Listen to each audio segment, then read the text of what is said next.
സൂക്ഷിച്ച് നോക്കണ്ട, ഇത് നിങ്ങൾ ഉദ്ദേശിച്ച ആളല്ല. അതിന് 1.5 ലക്ഷം രൂപ വരും. ഇത് 15,000 രൂപയ്ക്ക് താഴെ കിട്ടുന്നത്. കാണാനുള്ള ഈ ഒരു ലുക്ക് കൂടാതെ എന്താണ് ഇതിന്റെ പ്രത്യേകത എന്ന് വെച്ചാൽ 15,000 രൂപയ്ക്ക് താഴെ നിങ്ങൾക്ക് 256 GB UFS 2.2 സ്റ്റോറേജിന്റെ വേരിയന്റ് കിട്ടുന്ന 8 GB and 12 GB LPDDR4X Ram വരുന്ന ഒരു സ്മാർട്ട് ഫോൺ കൂടെയാണ് ഇത്.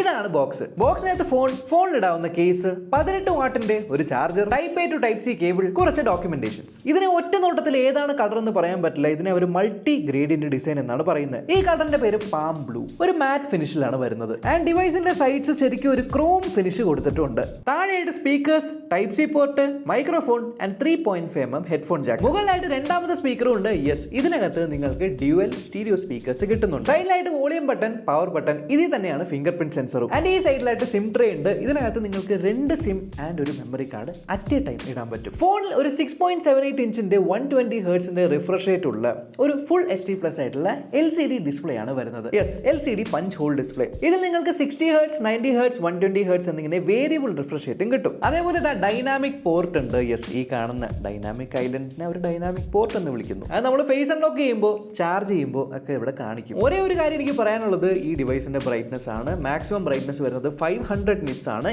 ഇൻഡോറിലൊന്നും യൂസ് ചെയ്യുമ്പോൾ കുഴപ്പമൊന്നുമില്ല, ബട്ട് ഔട്ട്ഡോറിൽ ഡയറക്റ്റ് സൺലൈറ്റിൽ കാണാൻ കുറച്ച് ബുദ്ധിമുട്ടും. ഇനി ഈ ഫോണിന്റെ ഏറ്റവും പ്രധാനപ്പെട്ട ഘടകമാണ് ഇതിന്റെ ഈ ഒരു ഡിസൈനും ഇതിൽ പുറകിൽ കൊടുത്തിരിക്കുന്ന ക്യാമറ. ഒരു AI ട്രിപ്പിൾ ക്യാമറ സിസ്റ്റം എന്നാണ് പറയുന്നത്. ബട്ട് പ്രൈമറി ഈ കാണുന്നത് 108 മെഗാ പിക്സൽ ക്യാമറയാണ് മെയിൻ ക്യാമറ. പിന്നെ നിങ്ങൾക്ക് ഒരു 2 മെഗാ പിക്സലിന്റെ മാക്രോ ക്യാമറയും ഒരു 2 മെഗാ പിക്സൽ ഡെപ്ത് ക്യാമറയാണ് ഉള്ളത്. പ്രൈമറി ക്യാമറ എടുത്തിരിക്കുന്ന കുറച്ച് ഫോട്ടോ സാമ്പിൾസ് ഞാൻ കാണിച്ചു തരാം. ഒരു ശരാശരി പെർഫോമൻസ് എന്ന് മാത്രമേ പറയാനായിട്ട് പറ്റുള്ളൂ. ഡേ ലൈറ്റിൽ അത്യാവശ്യം വെളിച്ചമുള്ള സമയത്ത് കുഴപ്പമില്ലാത്ത ഡീസെന്റ് ആയിട്ടുള്ള പെർഫോമൻസ് ആണ് തരുന്നത്. ഈവൻ ഡയറക്റ്റ് സൺലൈറ്റിൽ എടുക്കുമ്പോഴും HDR എല്ലാം കുഴപ്പമില്ല. പക്ഷേ നൈറ്റ് ടൈമിലേക്ക് വരുന്ന സമയത്ത് ഇൻഡോറിലായിക്കോട്ടെ ഔട്ട്ഡോർ ആയിക്കോട്ടെ നൈറ്റ് ടൈം ഫോട്ടോസിൽ ഗ്രെയിൻസ് ഒക്കെ ഉണ്ട്. But day time photos are okay. പക്ഷേ കുറച്ച് ഇൻട്രസ്റ്റിംഗ് മോഡുകൾ കൊടുത്തിട്ടുണ്ട്. ഉദാഹരണത്തിന് ഇതിനകത്ത് നിങ്ങൾക്ക് ഒരു സ്കൈ ഷോപ്പ് എന്ന് പറഞ്ഞ മോഡ് ഉണ്ട്. ആ ഒരു മോഡ് വെച്ച് നിങ്ങൾ സ്കൈയിലേക്ക് പോയിന്റ് ചെയ്യുവാണെങ്കിൽ ഇത്തരത്തിൽ ഒരു സ്കൈനെ തന്നെ പല പല രീതിയിലേക്ക് ഇങ്ങനെ മാറ്റാനായിട്ട് പറ്റും. ഈവൻ ഒരു മൂണിനെ കൊണ്ടുവരാം, പകലിനെ രാത്രിയാക്കാം എന്നിങ്ങനെ വിവിധ തരത്തിൽ കാണാനായിട്ട് പറ്റും. സോ ഇതൊക്കെയാണ് ആ ഒരു സ്കൈ ഷോട്ടിൽ ഞാൻ എടുത്തിരിക്കുന്ന ഫോട്ടോ. ഇനി വീഡിയോ ഡിപ്പാർട്ട്മെന്റിൽ നോക്കുവാണെങ്കിൽ ഇതിനകത്ത് മാക്സിമം എടുക്കാൻ പറ്റുന്നത് 2K 30 FPS and 1080p 60 FPS support ചെയ്യുന്നുണ്ട്. ഒപ്റ്റിക്കൽ ഇമേജ് സ്റ്റെബിലൈസേഷൻ ഒന്നുമില്ല. ഇതേപോലത്തെ ഒരു വീഡിയോ ഔട്ട്പുട്ട് ആയിരിക്കും നിങ്ങൾക്ക് ഇതിന് പ്രതീക്ഷിക്കാവുന്നത്.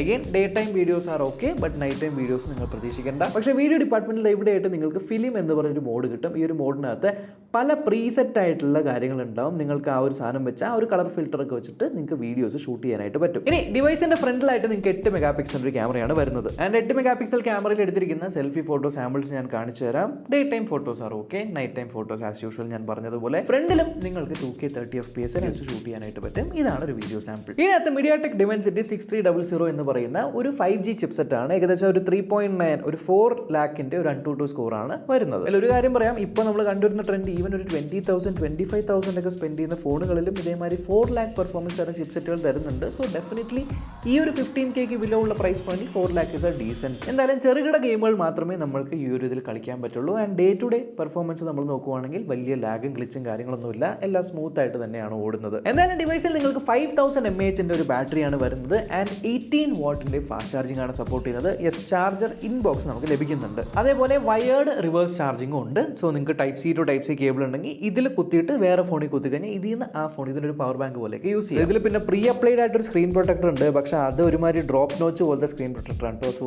അത് ഒന്ന് ഊരി കളഞ്ഞേക്കാം, ഇല്ലെങ്കിൽ ഒരു കാണൊരു പേനയില്ല. ഡ്യുവൽ സ്റ്റീരിയോ സ്പീക്കേഴ്സ് ആണ് വരുന്നത്. ആൻഡ് DTS ട്യൂൺ ചെയ്തിരിക്കുന്ന ഓഡിയോ ആണ്. ആൻഡ് അത്യാവശ്യം കുഴപ്പമില്ല, ലൗഡ് ആയിട്ടുള്ള ഒരു സൗണ്ട് ആണ് സ്പീക്കേഴ്സിൽ നിന്ന് വരുന്നത്. അതേപോലെ ഈ പ്രൈസ് പോയിന്റിൽ അവർ NFC-യും ഉൾപ്പെടുത്തിയിട്ടുണ്ട്. സോ നിങ്ങൾക്ക് കാർഡുകളെല്ലാം ആഡ് ചെയ്ത് വെച്ച് ഇവിടെ കാണുന്ന ഒരു ടാപ്പ് ടു പേ ഫീച്ചർ ഉപയോഗിച്ച് നിങ്ങൾക്ക് പേയ്മെന്റ്സ് എല്ലാം ഫോൺ ടാപ്പ് ചെയ്ത് നടത്താം. ഇനി UI-ന്റെ കാര്യം പറയുവാണെങ്കിൽ ക്ലീൻ UI ആണെന്ന് പറയാൻ പറ്റില്ല. കാരണം അത്യാവശ്യം കുറച്ച് തേർഡ് പാർട്ടി ആപ്ലിക്കേഷൻസും ബ്ലോട്ട്വെയർസും ഉണ്ട്. ആൻഡ് ഇവരുടെ തന്നെ സ്വന്തമായിട്ടുള്ള ഒരു പാം സ്റ്റോർ, കണ്ടില്ലേ, പാം സ്റ്റോർ എന്ന് പറഞ്ഞൊരു ആപ്പ് സ്റ്റോർ കൊണ്ടുവന്നിട്ടുണ്ട്. അതിനകത്ത് ഇതേമാതിരി ആപ്ലിക്കേഷൻ റെക്കമെൻഡേഷൻസ് എല്ലാം വരുന്നുണ്ട്. ഇതിനകത്തുള്ളത് Android 14 ബേസ് ചെയ്തിട്ടുള്ള XOS 14 ആണ്. ആൻഡ് ഒബ്വിയസ്ലി ഈ കാണുന്ന പോലത്തെ റെക്കമെൻഡേഷൻസ് ഒക്കെ നിങ്ങൾക്ക് വരുന്നുണ്ട്.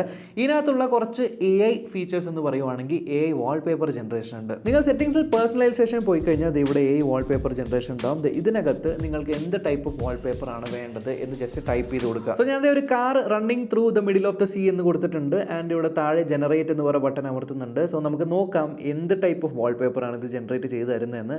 അത്യാവശ്യം ഫാസ്റ്റ് ആണ്. And what do you think? ഈ ഒരു വാൾപേപ്പർ ജനറേഷനെ പറ്റി. നമുക്ക് വേണമെങ്കിൽ വീണ്ടും ജനറേറ്റ് ചെയ്യാം. 4 wallpapers can be generated today. ഒരു ദിവസം നിങ്ങൾക്ക് 4 വാൾപേപ്പർ വരെ മാത്രമേ ജനറേറ്റ് ചെയ്യാനായിട്ട് പറ്റുള്ളൂ. ബട്ട് സ്റ്റിൽ നമുക്ക് ജനറേറ്റ് ചെയ്യാനായിട്ട് പറ്റുന്നുണ്ട്. ഒരു പ്രാവശ്യം കൂടി ഞാൻ ജനറേറ്റ് കൊടുത്തിട്ടുണ്ട്. സോ ഇതാണ് നമ്മുടെ result, which is actually good. അതേപോലെ AI എന്ന് കണ്ടത് ഈ ഒരു ഗാലറിയുടെ പേര് കണ്ടോ, AI ഗാലറിയാണ്. AI ഗാലറി ഓപ്പൺ ചെയ്ത് കഴിഞ്ഞാൽ നോർമൽ ഗാലറിയാണ് ഓപ്പൺ ആവുന്നത്. ഇതിനകത്ത് എന്താണ് AI കൊടുത്തിരിക്കുന്നത് എന്ന് എനിക്കറിയില്ല. ഈവൻ ഞാനിപ്പോൾ ഒരു ഫോട്ടോ എടുത്തിട്ട് അതിനകത്ത് ഒബ്ജക്റ്റ് റേസ് ചെയ്യാനുള്ള ഓപ്ഷൻ ഉണ്ടോ എന്ന് വെച്ചാൽ ഇതിനടിയിൽ നമ്മൾ എഡിറ്റിൽ ഒബ്ജക്റ്റ് റേസ് ചെയ്യാനുള്ള ഓപ്ഷനോ അങ്ങനത്തെ കാര്യങ്ങളൊന്നുമില്ല. AI പരമായിട്ട് ഒരു ഫീച്ചറും ഈ ഒരു ഗാലറിക്കകത്തില്ല. ആകെ എനിക്ക് തോന്നുന്നു ഒരു മെമ്മറീസ് എന്ന് പറയുന്ന സെക്ഷൻ ഉണ്ട്. അതിനകത്ത് നിങ്ങൾക്ക് വീഡിയോസ് ഇങ്ങനെ സെലക്ട് ചെയ്ത് കഴിഞ്ഞാൽ അത് തന്നെ ഓട്ടോമാറ്റിക്കലി വീഡിയോ സെലക്ട് ചെയ്തിട്ട് നിങ്ങൾക്ക് എന്തെങ്കിലും ഒരു റീല് പോലെയൊക്കെ ജനറേറ്റ് ചെയ്ത് തരും. അതിപ്പോൾ ഒരു AI ഫീച്ചർ എന്ന് പറയാൻ പറ്റില്ല, ബട്ട് പേര് AI ഗാലറി. അതേപോലെ AI കയറ്റിയിരിക്കുന്ന വേറെ സ്ഥലമാണ് ഇത്, ഈ ഒരു AI ക്യാമറ. യെസ്, ക്യാമറയിലും നിങ്ങൾക്ക് AI ഉണ്ട് എന്ന് പറയുന്നു. ഞാൻ AI വെച്ചും AI വെക്കാതെയും എടുത്ത് 2 ഫോട്ടോസ് കാണിച്ചു തരാം. എന്താണ് വ്യത്യാസം എന്ന് നിങ്ങൾ കണ്ടുപിടിക്കുക. അതേപോലെ ഇവരുടെ ഫോളാക്സ് എന്ന് പറഞ്ഞ ഒരു AI അസിസ്റ്റന്റ് ഉണ്ട്. ഫോളാക്സ് വഴി നിങ്ങൾക്ക് ടെക്സ്റ്റ് ഒക്കെ ഇപ്പോൾ ചാറ്റ് ചെയ്യുന്ന സമയത്ത് റിയൽ ടൈം ആയിട്ട് ട്രാൻസ്ലേറ്റ് ഒക്കെ ചെയ്യാനായിട്ട് പറ്റും. അതും ഒരു AI ഫീച്ചർ. അതുപോലെ ബാറ്ററിയിൽ ചാർജിന്റെ സെക്ഷനിൽ പോയി കഴിഞ്ഞാൽ AI ചാർജ് പ്രൊട്ടക്ഷൻ എന്ന് കാണാം. ഒന്നുമില്ല, 80% ആവുമ്പോൾ ഓട്ടോമാറ്റിക്കായിട്ട് ചാർജിന്റെ സ്പീഡ് കുറയ്ക്കുക, അങ്ങനെ ബാറ്ററിനെ പ്രൊട്ടക്ട് ചെയ്യുക എന്നുള്ളൊരു ഫീച്ചറാണ്. അതിനെയും അവർ AI എന്നാണ് പറയുന്നത്. ഈവൻ ഈ ഒരു ഡെസ്ക്ടോപ്പിൽ കാണുന്ന ഈ സജഷൻസിനെയും അവർ AI സജഷൻസ് എന്ന് പറയുന്നു. സോ ബേസിക്കലി ഇതാണ് നമ്മുടെ ഇൻഫിനിക്സിന്റെ Note 40X. ഇതിന്റെ എക്സാക്ട് പ്രൈസും കാര്യങ്ങളൊക്കെ ഞാൻ താഴെ ഡിസ്ക്രിപ്ഷനിൽ ഇട്ടേക്കാം. ഇപ്പോഴത്തേക്ക് വീഡിയോ ഷൂട്ട് ചെയ്യുമ്പോൾ എനിക്കറിയില്ല, ബട്ട് 15,000 താഴെ വരുന്നൊരു ഡിവൈസ് ആണെന്ന് പറയുന്നു.